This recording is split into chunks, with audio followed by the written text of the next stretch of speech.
welcome back to my channel, Messing with Michelle, cleaning one mess up at a time. If you're returning, welcome back, and if you're new, welcome. My name's Michelle. So today's video is all about the Bissell Crosswave Cordless Max, and I'm going to be sharing with you troubleshooting as well as maintenance tips. So this is actually a follow-up video of my how to use a Bissell Crosswave Cordless Max. So for those who are joining me for the first time and you haven't watched that video, I'll leave a link below in the description box for you.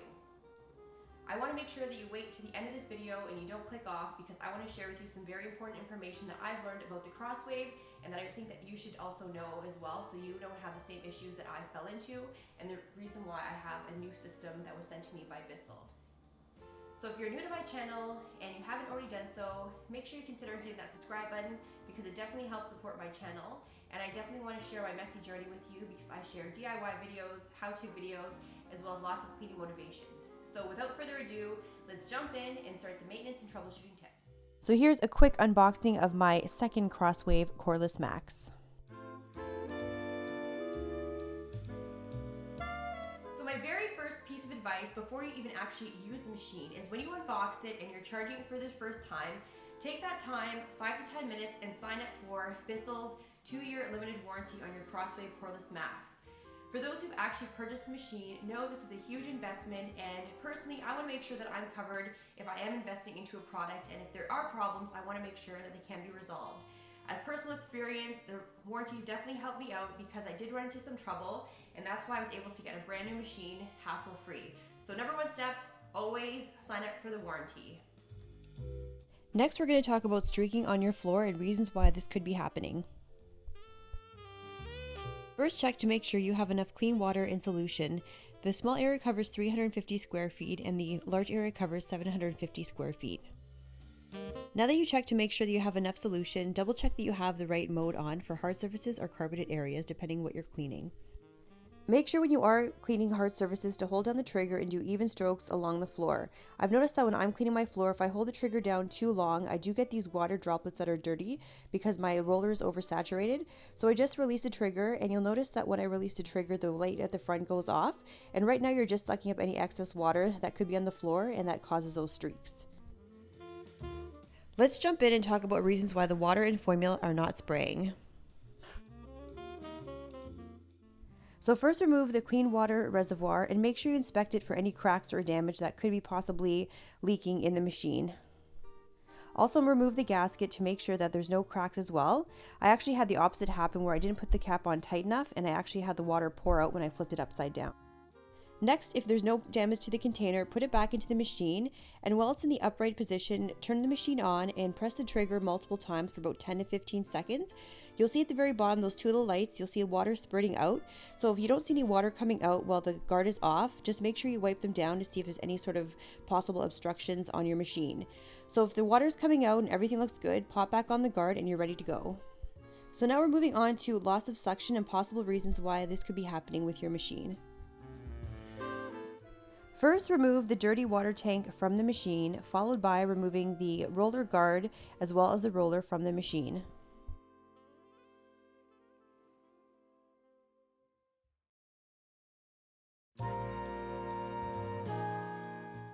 So there could be potential that something is stuck inside the hose located behind the dirty water tank as well as the roller. So just look inside, and if you notice that there's any obstructions, remove the debris.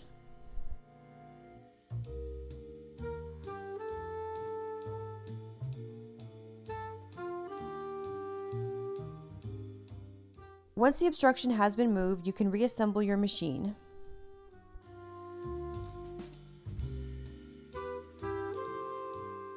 Now let's jump in and look at ways why the brush may not be spinning.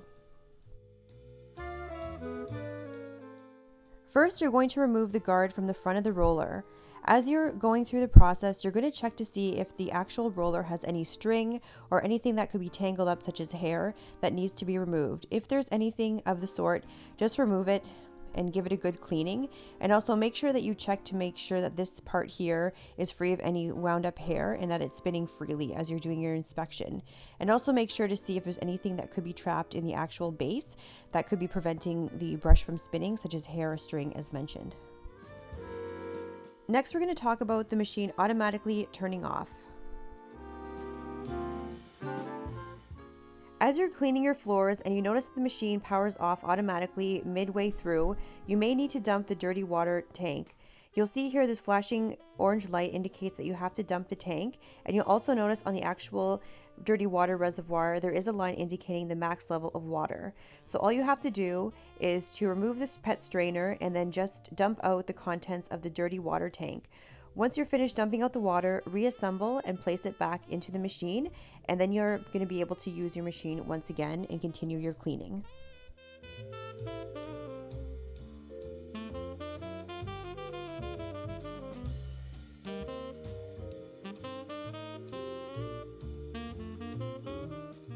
Now let's move on and talk about reasons why your machine might be hard to push.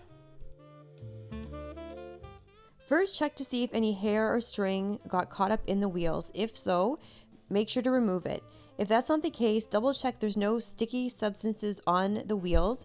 Maybe you cleaned something up sticky from the day prior and it could have gotten a little bit hard on the wheels, which is causing it to be a little bit harder to push because it's dried on. Another reason is if you're going from a hard surface to a high pile carpet, it could be a little bit hard to push the machine on top of the two different heights. I'm going to link above my spring cleaning video part 3 because I touch on this topic. As I was cleaning my area rug, I found it very difficult to push the Bissell Crosswave along the carpet because there's different levels of pile. So you'll see here as I'm going along, there are a few occasions where it was a little bit harder to push just because the pile of carpet was a bit deeper and it took a little bit more for the machine to push through. Now let's talk about maintenance of the machine.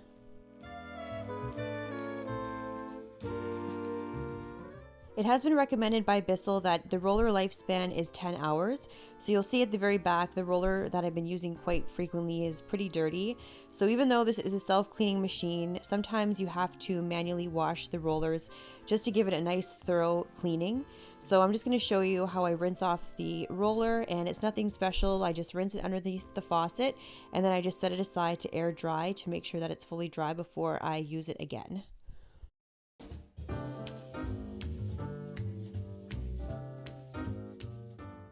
As I mentioned, this is a self-cleaning machine, and you'll see here there's a self-cleaning icon that you have to make sure is filled up to the line with water and formula before you do the cleaning process. So I'm quickly going to go through the cleaning process because I had shown this into my How to Use a Bissell Crosswave Cordless Max, so I'll link it up above for you to check out. And there is a little side holster here that you can put your filters as well as your rollers to air dry to make sure they're nice and dry for your next use.